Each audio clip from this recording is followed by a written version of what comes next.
Olemekezeka amayi ndi abambo, dzina langa ndine Bire Banda. Dzina langa ndine Bire Banda. Choyamba ndimafuna ndiyambe ndafotokoza ngati nkhaniyi ili yoona kuti mdziko muno tataya Attorney General okapena tinene kuti bambo Ralph Kasambala. Ngati zili zoona ndife okhudzidwa ndipo ndizoona kuti anthu ambiri very productive citizens in the Republic of Malawi and needlessly passing on akutisiya pazifukwa zosiyanasiyana. He has been a very practicing person, a very professional minded person. He was once convicted. That is if that is very true. Koma we haven't yet ascertained. Koma ngati zili zoona, it's a great loss. Chifukwa chakuti yes, munthu amakhoza kukhala kuti adalakwitsa. Dziko lino can lose very productive citizens in this republic. Komabe tikadakonda kunena kuti mdziko muno chimene chikusowetsa mtendere ku dziko lino la Malawi, we have no government. Ndibwerenze, tilibe boma. We have no government. Ndipo the appointing authority imene takhati kuyembekezera kuti anamaliza term yawo, ulamuliro udatha. By today, kufika tsiku la lero, Malawi ikuyenera kukhala ndi interim administration. Tizindikire amayi ndi abambo. We need an interim government. Boma ili ndi lolanda. Boma ili ndi lolanda amayi ndi abambo in no uncertain term. Anzathu aku immigration. I share the grief with my brothers and sisters in the immigration department, because that is another important institution. Immigration department, dziko lino la Malawi. Kwina kulikonse, immigration imayenera kuti ikhala independent and discharge its duties responsibly, independently, without bias. Chifukwa cha ichi ndifanira kunena kuti ngati nzika za dziko lino la Malawi, as a citizen of the republic, we need to be independent in discharging our duties. We are not supposed to be negotiating with anybody at all.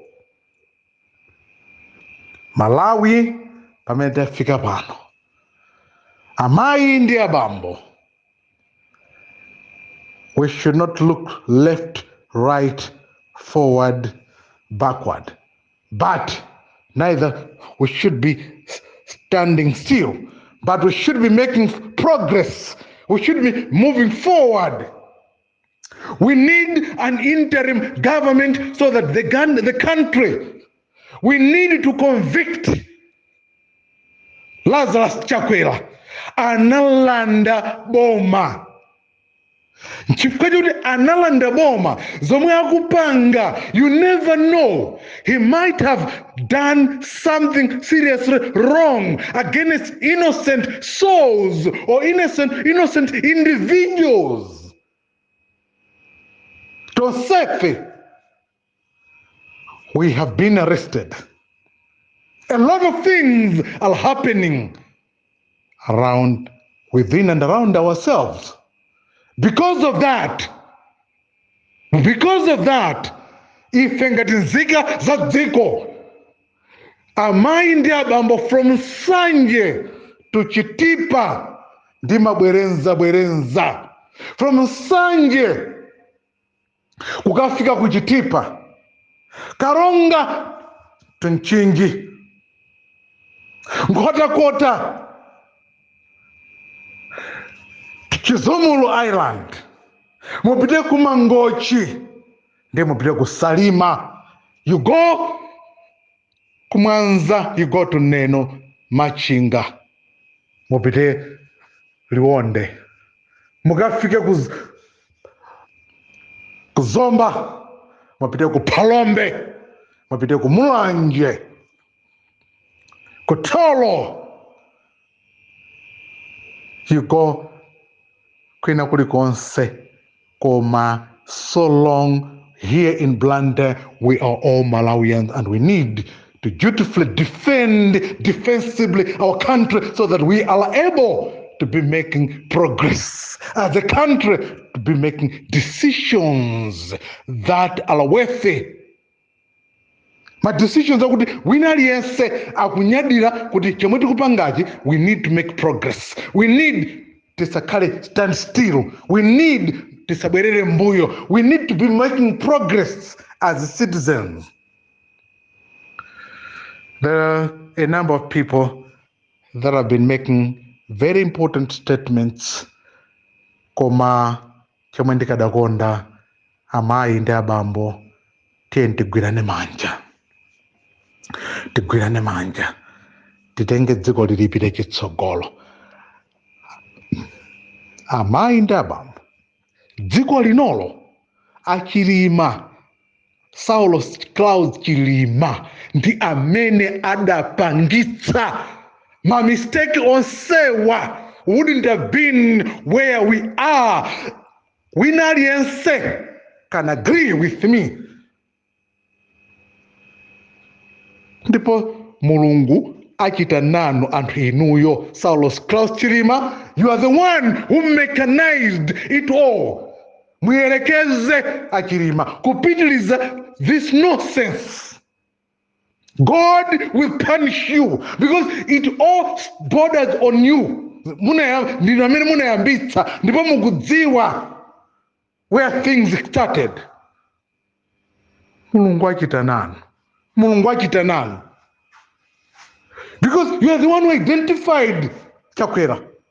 You are the one who signed an agreement with Chakwera. You are the one who is in line or collectively working in collaboration. Ndianzana Saul Chakwera, Lazarus Chakwera. Kuyambira pa 21 mwezi wa Mei. Pa 21 mwezi wa Mei, Kenya ya Chakwera idata. Sitingama kambe za Kalumo. Kalumo is useless. He is nobody. And no one can talk about Charles Kalumo anymore. Period. Amayi abambo, we are not going to be negotiating about Charles Kalumo. If it was not for Lazarus Chakwera, Charles Kalumo kadakhalali bati. Where could he have been?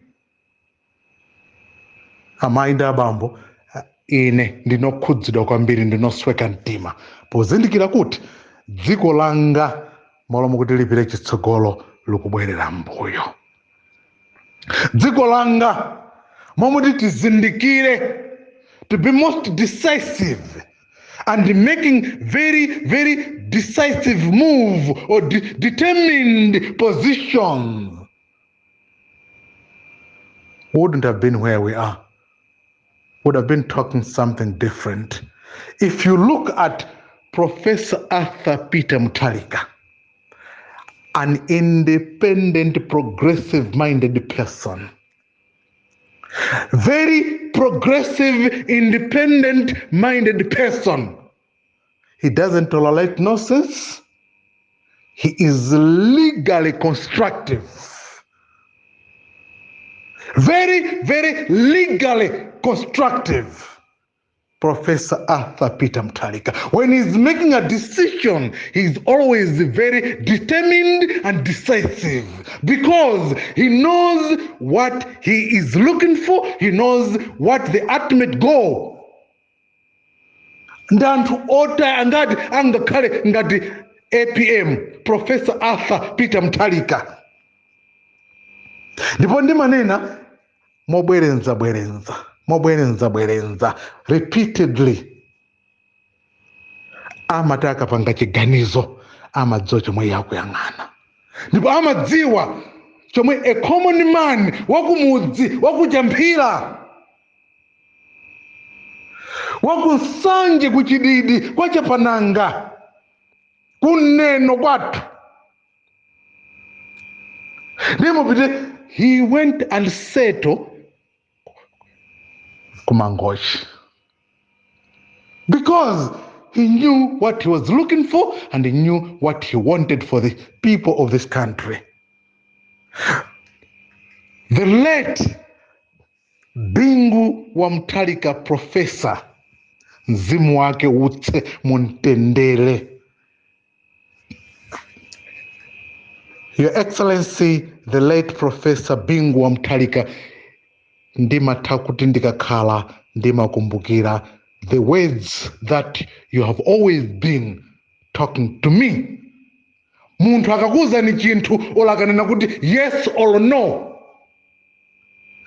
amakuipanga communicate earliest in the morning okapena amakuuza in the middle of the night. Ndikukuuza chomwe iwe unayenera kuchita. Ngati simunagwirizane, he will still revert to you. That's what the late Bingu wa Mutharika, mzimu wake utse muntendele, amadziwa chomwe munthu akudandaula ndi chomwe chikumuyeneleza munthu uyo andi chifukwa chimenecho. I felt so aggrieved we lost such kind of people.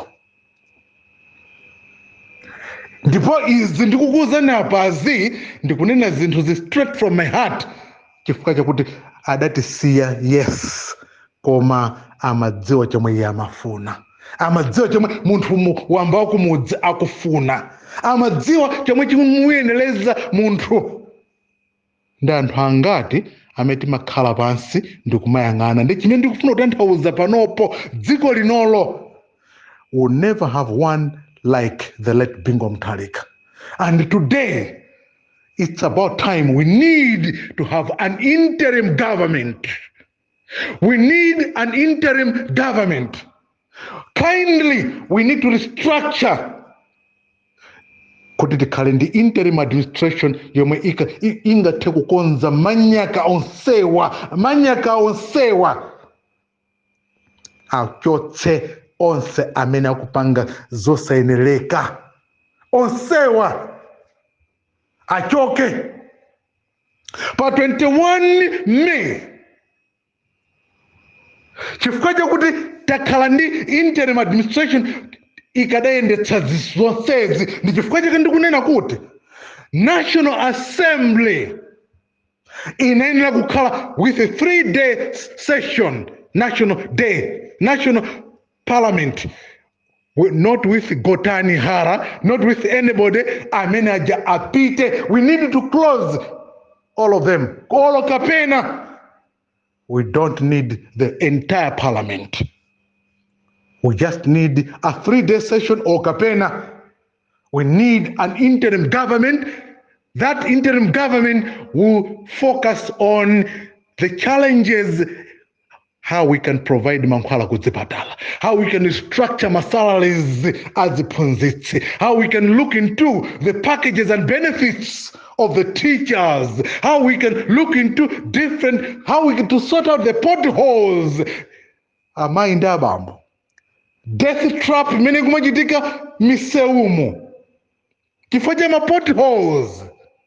Abu Sajakwira, you have never done that. You have never done that. And you can't, and you never do that. Malawians, tivale dzirimbe. Zimeti kunenazi, mukumanga antu, mosenelega, wire nire. When this country was supposed to look into what best can be done, look at the police officers. Amene mugwamanga and you are kumapanga deport and post kumalo osiana siana chifukwa chakuti asakusokoneze. Why? You are a convict. Reverend Chakwera, you are a convict. Ndipo ineyo, whether I live or not, Mulungu adzachita nanu. Mulungu adzachita nanu. Abusa Chakwera, Mulungu achita nanu. Malepera to resign within 2 years. Mudakanika. And mpaka na bano, we cannot be talking anything good. Ndipembe, right honorable, atupere muluzi. Ndakhala ndikukuyankhula, my colleague and brother. Think about a common Malawian. Care kwa anthu amene dandaula amalira tsiku ndi tsiku. Amenewo asamalireni. Ndi abale, ndi anasi, ndi alongo. Akunkatabe, akumzuzu, akukaronga, akulikoma, chizumulu. Amene ali ku Rumpi, amene ali ku Edingeni, ku Kasungu, Nchisi, amene ali ku Salima, Karonga, katipite kwina kulikonse kuno ku Blantyre, ugo Lower Shire. The entire Lower Shire anthu akujanyika ku Lower Shire, akusowa mtengo ogwira. Maloma kuti muntu utsogoleri bwenzi kumene paja kutamangidwa madamu abwino. Ndi kumawetedwa kumapangidwa ng'ombe zambiri ndi mbuzi. Ndi ndani amene anapanga chinthu chokuti cholozeka except Malemu Sidikimia, mzimu wake utse mumtendere, ndi bambo wake komanso abwenzi ndi anansi aku Lower Shire. Even those that are in Salima, ngakhale madera osiyanasiyana. Bwezi dziko lino litapita chitsogolo. Tionani kwathu ku Managesi kunali Zipatso Association kumene kuja. Malawians, I could have said more, but I feel sorry for my country. Tikadalima zambiri kumene kuja, komanso kulima Minlos. Komanso mopite madera osiyanasiyana. There are quite a lot of resources zimene tikhoza kuteteza ndi kuthandiza dziko.